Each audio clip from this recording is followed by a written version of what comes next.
The neutral intergalactic trade station of Nexus Prime was a marvel of engineering and diplomacy, an enormous web of interconnected platforms floating amidst the stars. The station was a melting pot of species from across the galaxy, each coexisting under a fragile truce upheld by station authorities.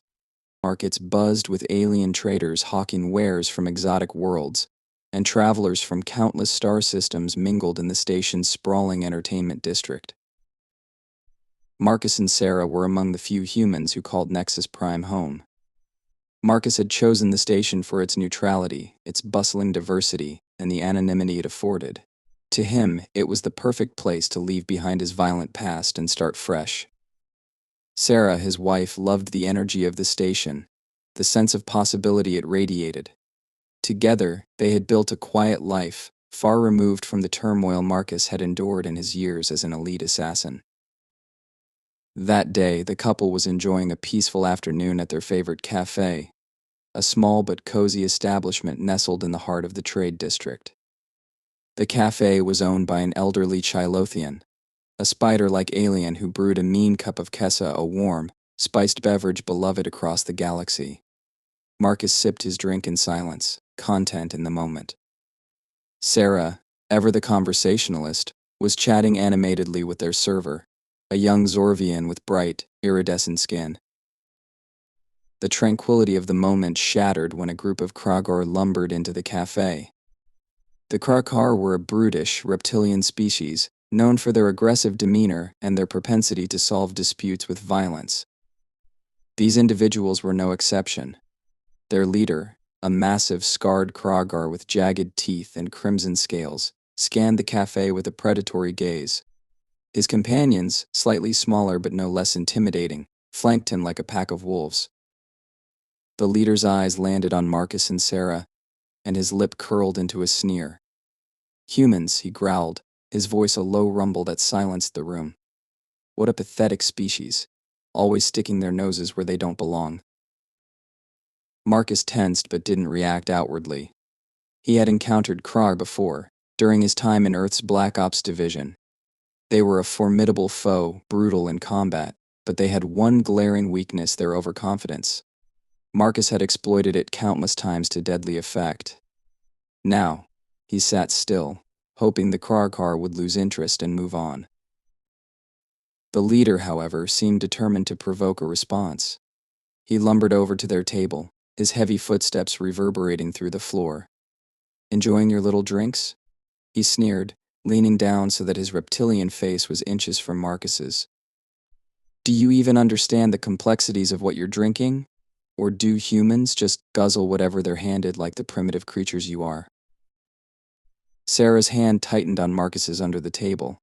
She could sense the tension in him, the careful control he was exerting to remain calm.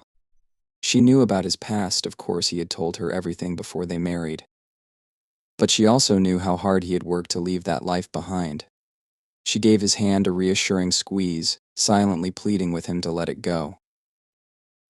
"We're just here to enjoy our afternoon," Marcus said evenly, his voice betraying none of the irritation he felt. "We don't want any trouble." The Kagar leader let out a barking laugh, a sound that made the cafe patrons wince. "Trouble? I haven't even started." He reached out and grabbed Marcus's cup, sniffing it disdainfully before dumping its contents onto the table. The hot liquid spilled onto Marcus's lap, but he didn't flinch. The Kagar's grin widened, mistaking Marcus's composure for fear. What kind of man lets another disrespect him like this? The Kagar taunted, his voice loud enough for the entire cafe to hear. "No wonder your species is at the bottom of the galactic food chain. Weak, spineless." Marcus's eyes flicked around the room, noting the frightened expressions of the other patrons. He didn't want to escalate the situation. Violence was the last thing he wanted, but he also couldn't let the Kagar continue unchecked. Bullies like this thrived on intimidation, and if Marcus didn't stand up to him, someone else would suffer for it later. Before Marcus could respond, the Kagar turned his attention to Sarah. "And what about you, little human?" he said, his tone dripping with mockery. "Why are you with this coward? Surely you could find a mate with at least a shred of dignity. Sarah met his gaze with unwavering calm. I'm with Marcus because he's a good man, she said, her voice steady. A man who knows there's more strength in restraint than in brute force. The Krakar's grin faltered for a moment, but he quickly recovered. Strength? Restraint? He repeated, laughing derisively. You're delusional. Let me show you what real strength looks like. With a swift motion, the Krakar grabbed Marcus's drink again, this time a fresh cup that the server had quietly brought over, and threw it onto Marcus's chest. The room fell into a stunned silence. The Krakar's companions chuckled, clearly enjoying the spectacle, while the other patrons looked on in horror. Marcus slowly rose from his seat, his movements measured and deliberate. The Krakar leader stepped back, momentarily taken aback by the sudden shift in Marcus's demeanor. There was something in Marcus's eyes now, something cold and calculating that sent a shiver down the Kragar's spine. I'll say this once, Marcus said, his voice low and dangerous. Walk away. Now. The Kragar leader hesitated, but his pride wouldn't allow him to back down. Or what human? He snarled, stepping closer again. What are you going to do? Marcus didn't respond. Instead, he reached out and gently took Sarah's hand, guiding her to stand beside him. We're leaving, he said to her softly. To the Kragar, he added, enjoy your day. And pray you don't see me again. The couple walked out of the cafe, leaving the Kragar and the rest of the patrons in stunned silence. The Kragar leader watched them go, his fury boiling over. Coward, he roared after Marcus, his voice echoing through the corridor. You'll regret this. But Marcus didn't look back. He had learned long ago that true strength wasn't about winning every battle, it was about knowing which battles were worth fighting. However, deep down, he also knew that this encounter was far from over. The Kragar wouldn't let this insult slide, and when they came for him, they would find out exactly what kind of man they had underestimated. The Kragar leader, Varrock, paced back and forth in his quarters, his claws scraping audibly against the metal floor. His pride burned like a physical wound. That human weak, pathetic, and utterly unworthy of his time had dared to walk away. Worse, he had done it with an air of superiority that Varrock couldn't stomach. The scene at the cafe replayed in his mind over and over, each iteration stoking his fury. His companions, seated around the room, were unusually quiet, sensing the storm brewing in their leader. Did you see the way he looked at me? Varrock snarled, breaking the silence. His crimson eyes flashed as he turned to his second in command, a younger Kragar named Korth. He thinks he's better than us. A human better than me. Korth hesitated before responding, carefully choosing his words. Perhaps he was just trying to avoid a fight, Varrock. Humans are known for their cowardice. There's no honor in chasing prey that refuses to stand its ground. Varrock's claws raked the wall, leaving deep gashes in the metal. Coward or not, he made me look weak in front of the entire cafe. I will not let that insult go unanswered. Korth and the others exchanged uneasy glances. They had seen Varrock's temper before, and it rarely ended well for those on the receiving end. But this time the target of his wrath was a human, a species most Kragar considered harmless, even beneath their notice. To pursue this grudge seemed excessive, but none of them dared challenge their leader's authority. As Varrock fumed, Marcus and Sarah were making their way back to their modest apartment in one of Nexus Prime's quieter sectors. The tension between them was palpable. Sarah walked a step ahead, her shoulders stiff, while Marcus followed silently, his gaze fixed on the floor. He knew she was upset, and he couldn't blame her. When they reached their door, Sarah turned to him, her expression a mix of concern and frustration. You didn't have to do that, she said, her voice barely above a whisper. Marcus met her eyes, his face unreadable. Do what? Stand there and let him humiliate you like that, she said, her tone rising. I know you're trying to leave your past behind, but there's a difference between staying out of trouble and letting someone walk all over you. Marcus sighed. running a hand through his short, cropped hair. "And what would you have me do, Sarah? Start a fight in the middle of a cafe? Put you in danger?" "I don't want you to fight," she said, her voice softening. "I just don't want them to think they can treat us like that. Like we're nothing." Marcus stepped closer, placing his hands gently on her shoulders. "It doesn't matter what they think," he said. "What matters is keeping you safe. Everything else is just noise." Sarah searched his face for a moment, her anger fading into a reluctant understanding. "You can't protect me from everything, Marcus," she said quietly. "And you shouldn't have to carry that burden alone." Marcus didn't respond.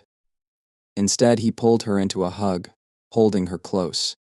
The truth was, he did feel that burden and he bore it willingly. His past had taught him the cost of inaction, the price of letting those he cared about come to harm. He had vowed never to make that mistake again, no matter what it took. Later that evening, as Sarah slept, Marcus sat alone in their small living room, his thoughts drifting back to the encounter with the Kagar. He had seen the way Varrock looked at him, the barely contained rage, the wounded pride.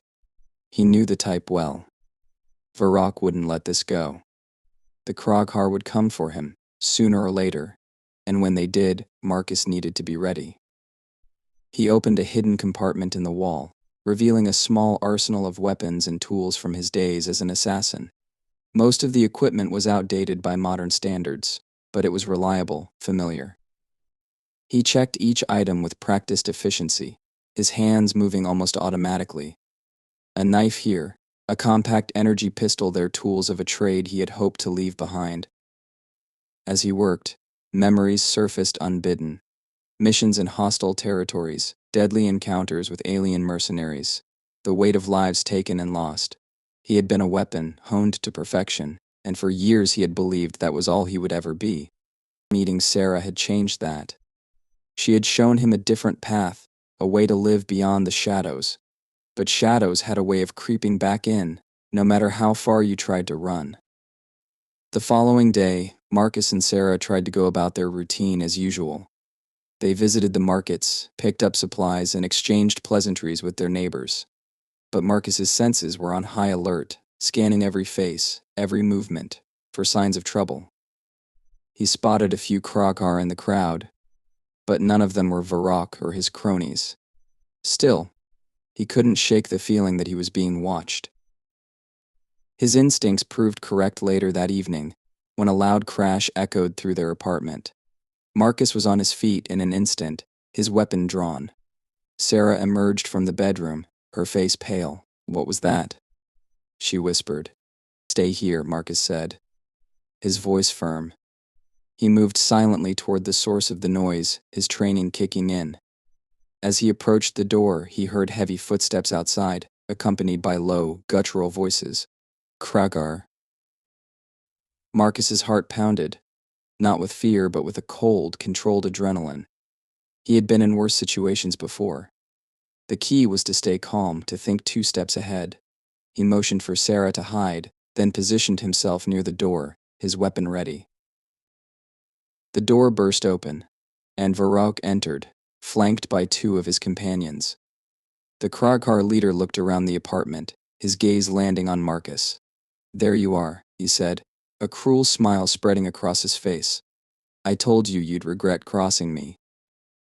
Marcus didn't respond. Instead, he sized up his opponents, noting their weapons and stances. Varrock held a massive club-like weapon, while his companions carried energy pistols. Sloppy, Marcus thought. They were relying on brute force. As expected. "You have 1 chance to walk away," Marcus said, his voice calm and even. "Leave now, and I'll forget this ever happened." Varrock laughed, a harsh, grating sound. "You're in no position to make threats human. We're here to teach you a lesson." Marcus allowed himself a small, almost imperceptible smile. "You're right about one thing," he said. "There's a lesson to be learned tonight." Before Varrock could react, Marcus moved. He was a blur of motion, his weapon firing with deadly precision. The Kagar never stood a chance. Marcus moved like a shadow, silent and deadly. The moment the first Kagar stepped through the door, his instincts took over. Years of training, honed in the most dangerous corners of the galaxy, surged to the forefront. The compact energy pistol in his hand hummed softly, a deadly whisper in the stillness of the room. His first shot was precise, hitting the nearest Kagar in the shoulder and sending him crashing to the floor with a guttural roar of pain. Varrock froze for a split second, clearly taken aback by Marcus's speed and skill. That hesitation was all Marcus needed. He lunged forward, closing the gap between them before Varrock could react. With a swift, calculated motion, Marcus disarmed the Kagar leader, his clawed weapon clattering to the ground. Varrock swung his massive arm, trying to knock Marcus off balance, but Marcus ducked under the blow, his movements fluid and controlled. The second Kagar, still holding an energy pistol, aimed shakily at Marcus, but before he could fire, Marcus grabbed Varrock and spun him around, using the bulky alien as a shield. The shot struck Varrock in the back, eliciting a howl of rage. Marcus didn't waste the opportunity. He shoved Varrock into his companion, sending both aliens crashing into the wall. The third Kagar, the largest of the group, charged at Marcus with a roar, wielding a heavy plasma mace. Marcus sidestepped at the last second, the mace smashing into the floor and leaving a glowing crater. Using the momentum of his dodge, Marcus delivered a swift kick to the back of the Kagar's knee, forcing him to the ground. Before the alien could recover, Marcus landed a precise strike to his temple with the butt of his energy pistol, rendering him unconscious. Varrock, enraged and wounded, struggled to his feet. His red eyes burned with fury as he lunged at Marcus, his claws extended. Marcus sidestepped again, but this time Varrock was ready. With surprising agility, the Kagar spun and swiped at Marcus, his claws raking across Marcus's arm. The wound was shallow, but it stung, and it forced Marcus to take a step back. "You think you're some kind of warrior?" Varrock growled, his voice a guttural snarl. "You're nothing but a weak human playing soldier." Marcus wiped the blood from his arm, his expression calm and unflinching. "I was done playing soldier years ago," he said. "But you just had to pull me back in." Varrock charged again, but this time Marcus was ready. He feinted left, drawing Varrock into overcommitting, then pivoted right and delivered a devastating elbow strike to the side of the Kagar's head. Varrock staggered, dazed, and Marcus followed up with a swift knee to his abdomen, forcing the alien to his knees. The second Kagar, seeing his leader fall, scrambled to retrieve his energy pistol. Marcus spotted the movement out of the corner of his eye and reacted instantly. He fired a single shot, hitting the weapon and sending it flying out of the alien's grasp.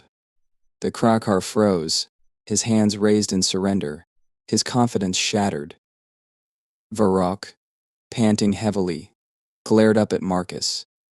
"This isn't over," he spat, his voice dripping with venom. "You've made an enemy of the Kagar. We don't forgive. We don't forget." Marcus crouched down, his piercing gaze locking onto Varrock's. "Let me make one thing clear," he said, his voice low and menacing. "I didn't ask for this fight. You brought it to my door.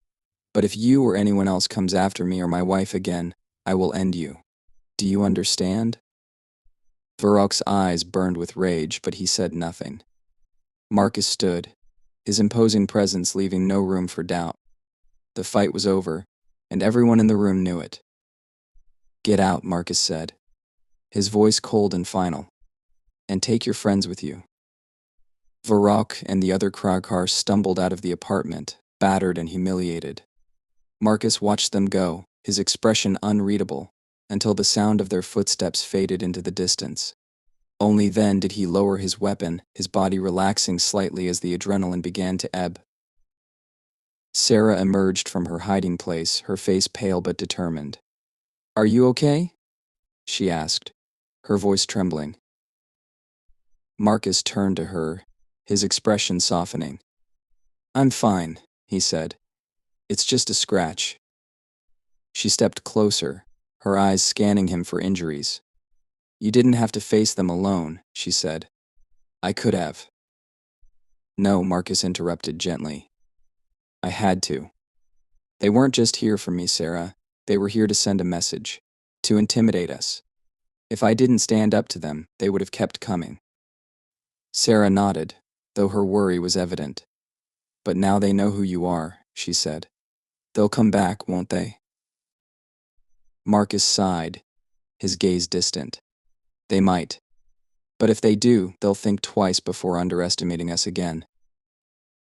That night, as Sarah slept fitfully, Marcus sat alone in the living room, his mind racing.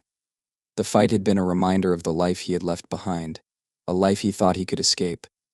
But the galaxy had a way of pulling him back in, no matter how far he ran.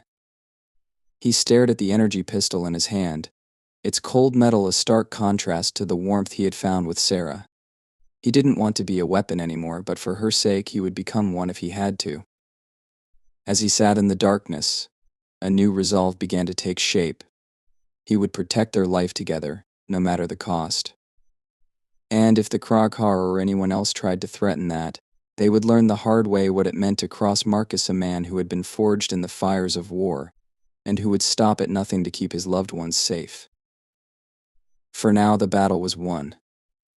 But Marcus knew it was only the beginning. The aftermath of the Kagar invasion left a shadow over Marcus and Sarah's home. Though the apartment was mostly intact, the shattered door and scorched walls bore the scars of the encounter. For Marcus, however, the physical damage was the least of his concerns. What troubled him was the message Varrock had left: "You've made an enemy of the Kagar." Marcus knew the Kagar's reputation well. They were not the type to back down quietly. Over the next few days, Marcus kept a low profile, working discreetly to fortify their home. He repaired the broken door with reinforced alloys and installed a series of advanced security measures, salvaged from his assassin days. Cameras, motion sensors, and concealed turrets now guarded their sanctuary. He didn't tell Sarah about all of it. He didn't want her to feel the weight of his preparations. But Marcus knew one thing for certain: if the Kagar came back, they wouldn't find an easy target. Meanwhile, Sarah tried to restore a sense of normalcy. She busied herself with errands and spent time with their neighbors, masking her fear with a veneer of calm. But Marcus could see the worry in her eyes, the way she flinched at unexpected noises. It hurt him to see her like this, and it only strengthened his resolve. Then, 3 nights later, it happened.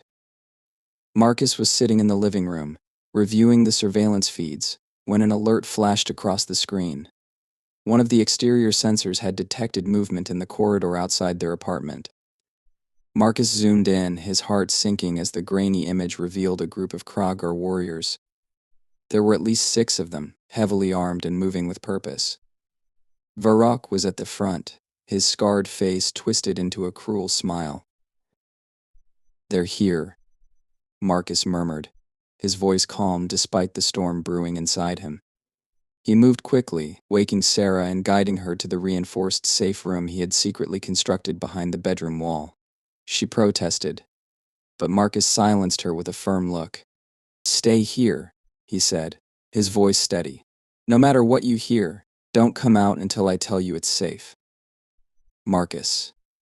Sarah's voice wavered, tears brimming in her eyes. "Please don't do this alone." "I have to," he said, cupping her face with his hands. "I promised to protect you, and I'm not breaking that promise. Trust me." With that, he sealed the door, leaving Sarah in the safe room as he prepared to face the Kagar once more. He armed himself with a combination of weapons: a compact energy rifle, a set of throwing blades, and a sleek combat knife. He donned a lightweight tactical vest, its dark material blending seamlessly into the shadows of the apartment. Every movement was deliberate, practiced, as though he were slipping back into an old, familiar skin. The Kagar made their entrance in typical fashion, brash and destructive. Varrock kicked down the newly reinforced door with a roar, his companions fanning out behind him. They expected to find Marcus cowering, perhaps trying to flee. What they didn't expect was the cold, calculated resistance waiting for them. Marcus struck fast and hard. The first Kagar barely had time to react before a throwing blade embedded itself in his throat, cutting off his roar of defiance. The second fell to a precisely aimed shot from Marcus's energy rifle, the bright bolt of plasma dropping him where he stood. Chaos erupted as the remaining Kagar scrambled to respond. Varrock barked orders, trying to regain control, but Marcus was relentless. He moved through the apartment like a ghost, using the environment to his advantage. He ducked behind furniture, emerged from shadows, and struck with the precision of a predator. Each move was calculated to sow confusion and fear, and it worked. The Kagar, so used to overwhelming their enemies with brute force, found themselves outmatched. Varrock, however, was not so easily intimidated. He fought his way through the chaos, his massive frame barreling toward Marcus like a freight train. Marcus saw him coming and sidestepped at the last second, delivering a sharp blow to Varrock's ribs with the butt of his rifle. Varrock grunted but didn't falter, swinging his clawed hand in a wide arc. The blow grazed Marcus, sending him stumbling back. "You think you can win, human?" Varrock snarled, his voice dripping with contempt. "You're nothing but a relic, a shadow of your former self." Marcus straightened, his gaze steely. "Maybe, but a shadow can still cut deep." With that, the fight between them reached its climax. Varrock charged again, but this time Marcus was ready. He dodged the initial attack and closed the distance, his combat knife flashing in the dim light. The blade found its mark, slicing across Varrock's arm and forcing him to drop his weapon. Varrock roared in pain and fury, but Marcus didn't let up. He followed up with a series of rapid strikes, each one precise and devastating. The other Kagar, seeing their leader falter, hesitated. They were warriors, but even they could recognize a losing battle. One by one, they began to retreat, dragging their injured comrades with them. Only Varrock remained, stubbornly refusing to admit defeat. "You will pay for this," Varrock rasped, blood dripping from his wounds. "The Kagar will hunt you to the ends of the galaxy." Marcus stepped closer, his knife glinting ominously. "Let them come," he said, his voice cold and unyielding. "But you won't live to see it." Before Varrock could respond, Marcus delivered the final blow, a swift, calculated strike that left the Kagar leader crumpled on the floor, unconscious but alive.